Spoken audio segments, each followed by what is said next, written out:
Global War Files. Good evening and welcome. We begin tonight with breaking developments that analysts are already calling one of the most serious military setbacks Russia has faced since the failure of its initial drive toward Kyiv in the spring of 2022. Multiple high-level Western intelligence officials, Ukrainian defense sources, and independent battlefield monitors are reporting what appears to be a massive encirclement. Tens of thousands of Russian troops cut off in a widening pocket across occupied sectors of eastern Ukraine. If confirmed, this is not simply a tactical success for Ukraine. It may represent a strategic disaster for the Kremlin, one capable of reshaping the direction and psychology of this war. The area at the center of this crisis is the contested zone stretching across parts of the Donetsk and Luhansk regions, ground Russia spent nearly a year grinding forward to capture at extraordinary human cost. That ground may now be turning into a trap. Western assessments suggest that up to 80,000 Russian soldiers, including frontline units, artillery batteries, logistics teams, engineers, and support personnel, may now be cut off from their supply lines, surrounded on multiple sides, and rapidly losing the ability to maneuver. Tonight, we break down how this happened and what it could mean next. According to officials familiar with battlefield intelligence, Ukrainian forces executed a campaign built on patience, deception, and timing. Rather than attacking Russia's strongest fortified positions, Ukraine struck where the seams between units were weakest and where vital supply corridors were most exposed. Their movements were precise, deliberate, and devastating. From the north, Ukrainian mechanized forces advanced out of the Lyman direction. From the south, units pushed upward from the perimeter of Donetsk city. Meanwhile, Ukrainian airborne and special operations teams reportedly launched deep raids behind Russian lines, targeting rail junctions and roads essential to Russian logistics. The pincer slowly closed. Cities like Svatov, Kremlin, and the shattered town of Rubizhin now sit inside what analysts are tentatively calling the Donbas pocket. Encirclements of this scale have not been seen in European warfare since World War II. And unlike smaller tactical traps earlier in the conflict, this one includes large logistics hubs, fuel, ammunition storage, vehicle repair stations, the arteries that keep an army alive. To understand how this happened, we need to rewind months. Russia concentrated enormous manpower and firepower into its offensive around Bakhmut, hoping to secure symbolic victory regardless of cost.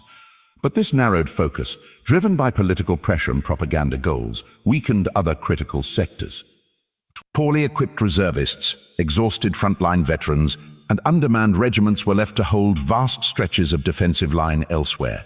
Ukraine saw the weakness and waited.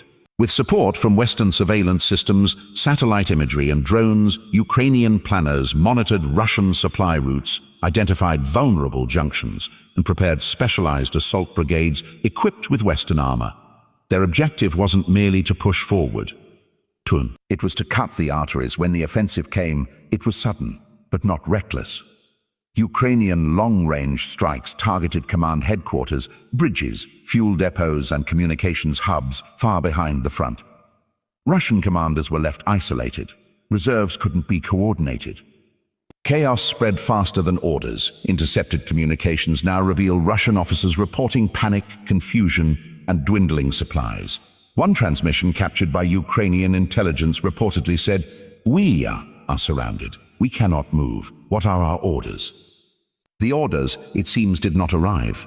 Inside the pocket are believed to be composite elements of several Russian formations.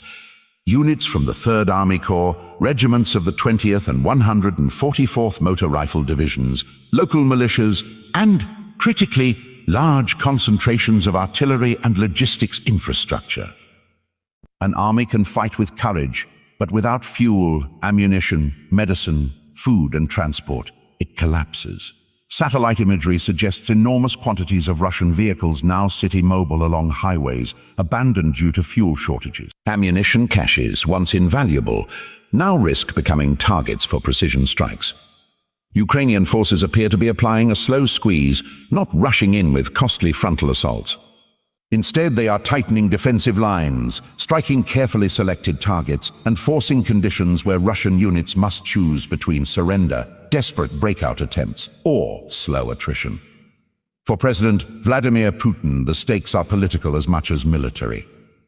Publicly, Russian state media continues to broadcast messages of calm confidence, but behind the scenes, divisions are emerging.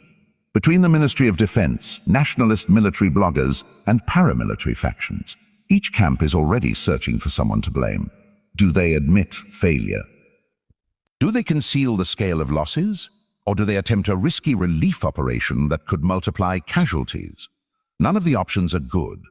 Russia's ability to replace trained soldiers and advanced equipment is already under strain. Sanctions have crippled access to components needed for armored vehicles and precision weapons. Another mass mobilization would be deeply unpopular and potentially destabilizing. Meanwhile, Ukraine gains something harder to measure: credibility. In Western capitals, confidence in continuing support for Ukraine intensifies. Those who argued that assistance was a waste now face compelling evidence that Ukrainian forces can not only defend, they can win decisively when properly equipped. Conversations are accelerating over fighter jets, longer-range missile systems, and expanded training programs. Each success strengthens the political argument for continued support. In Moscow, however, the mood is tense and uncertain. The Russian public is increasingly shielded from truth, but even controlled media ecosystems have limits. Families will demand answers. Losses on this scale cannot be erased with slogans. For countries balancing between Moscow and the West, especially China and India, the calculus shifts. Long-term alignment with a partner perceived to be faltering becomes harder to justify. Beyond strategy lies the human reality. Russian soldiers trapped inside describe shortages worsening by the hour, fuel nearly gone, artillery fire decreasing, medical supplies exhausted, wounded men left untreated. Drone footage shows troops digging deeper trenches, not to advance, but simply to survive. Winter cold, hunger, and isolation turn fear into despair. For Ukrainian troops holding the encirclement line, the mission is brutally simple: tighten control, conserve resources, and apply pressure until morale collapses from within. Modern warfare is not only fought with bullets, it is fought with logistics, psychology, and time. And time appears to be running against Russia in this pocket. Analysts outline three possible paths.